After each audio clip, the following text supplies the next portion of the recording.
asal mula lidah ikan dicabut Allah Subhanahu wa taala. Abu Laits As-Samarqandi meriwayatkan dari Hudzaifah radhiyallahu anhu yang berkata, "Aku mendengar Rasulullah shallallahu alaihi wasallam bersabda, tidak akan masuk surga orang yang suka memfitnah." Lalu dalam riwayat lain yang diriwayatkan oleh Sayyidina Abu Hurairah radhiyallahu anhu, Rasulullah shallallahu alaihi wasallam bersabda, "Apakah kamu tahu siapakah sejahat-jahatnya manusia?" Maka sahabat menjawab, "Allah dan Rasulnya yang lebih tahu." Lalu Rasulullah shallallahu alaihi wasallam bersabda, "Sejahat-jahatnya manusia adalah orang yang bermuka dua, tidak akan masuk surga orang yang suka membesar-besarkan cerita."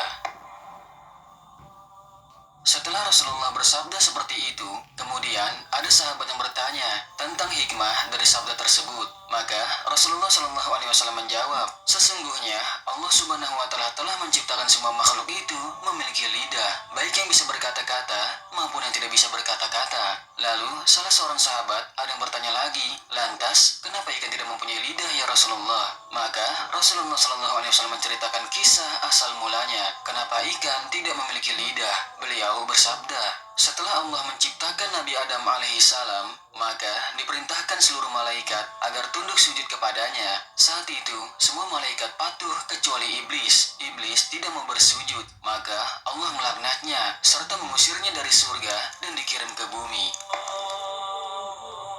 Setelah diturunkan ke bumi, iblis segera menuju ke laut, dan salah satu yang dijumpainya saat itu adalah ikan. Iblis pun menceritakan keburukan dan kekurangan Nabi Adam alaihissalam kepada ikan.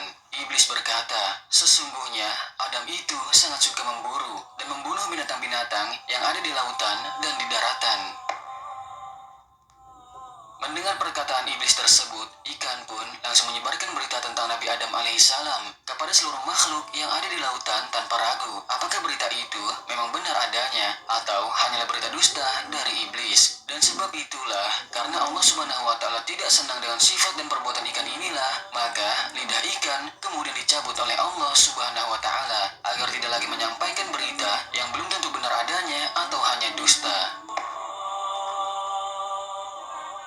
Sahabat beriman, kisah ini juga pernah disampaikan oleh Imam Al-Ghazali dalam kitab beliau yang berjudul Mukasyafatul Qulub. Dari kisah tersebut, maka dapat diambil hikmah agar lebih berhati-hati dalam menyampaikan berita yang tidak jelas kebenarannya.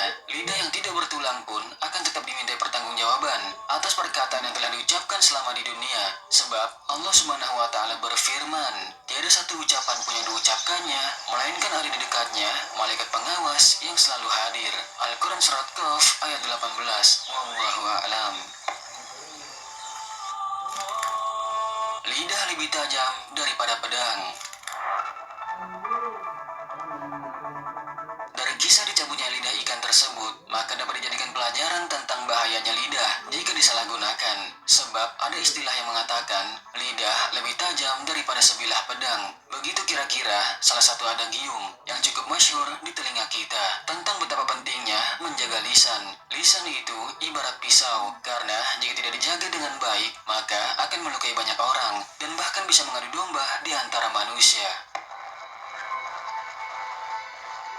Di era digital seperti ini, ketajaman lisan dapat berwujud dalam bentuk aktivitas di media sosial, baik melalui status di Facebook, Instagram, atau kanal media yang lainnya. Tidak jarang juga, masih ada orang-orang yang menggunakan media sosial untuk berujar kebencian dan menggunakan lisannya untuk menyakiti orang. Allah Subhanahu wa taala berfirman, "Tidak ada kebaikan pada kebanyakan bisikan-bisikan mereka, kecuali bisikan-bisikan dari orang yang menyuruh manusia memberi sedekah atau berbuat ma'ruf atau mengadakan perdamaian di antara manusia. Dan barang siapa berbuat demikian karena mencari keridhaan Allah, maka kelak kami memberi kepadanya pahala yang besar." Al-Quran Surat An-Nisa ayat 114.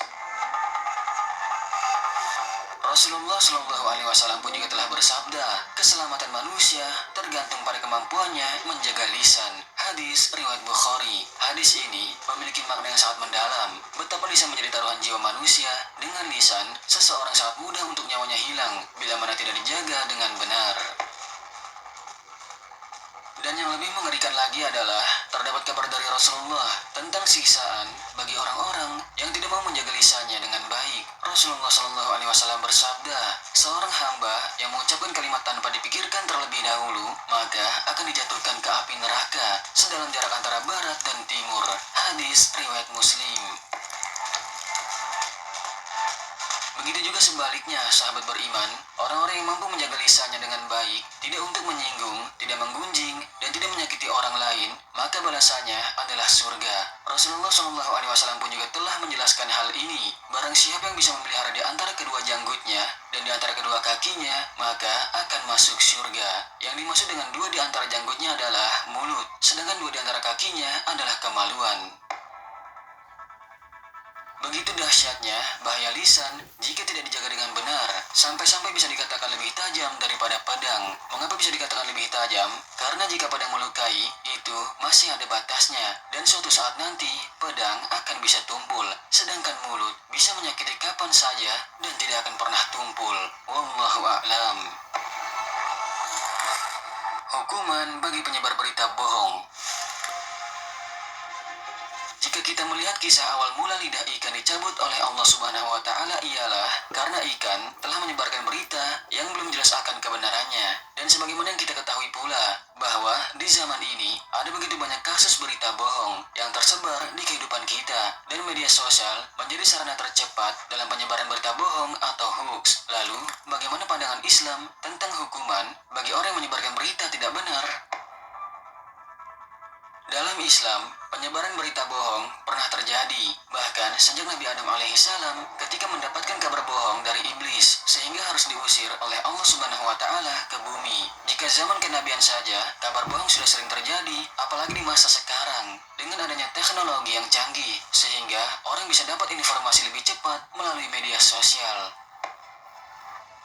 Di dalam Al-Quran bahkan sudah dijelaskan atau memberikan kita tuntunan dalam menyikapi hoax atau berita yang tidak benar. Allah Subhanahu wa Ta'ala berfirman, "Hai orang-orang yang beriman, jika datang kepadamu orang fasik membawa suatu berita, maka periksalah dengan teliti agar kamu tidak menimpakan suatu musibah kepada suatu kaum tanpa mengetahui keadaannya yang menyebabkan kamu menyesal atas perbuatanmu itu."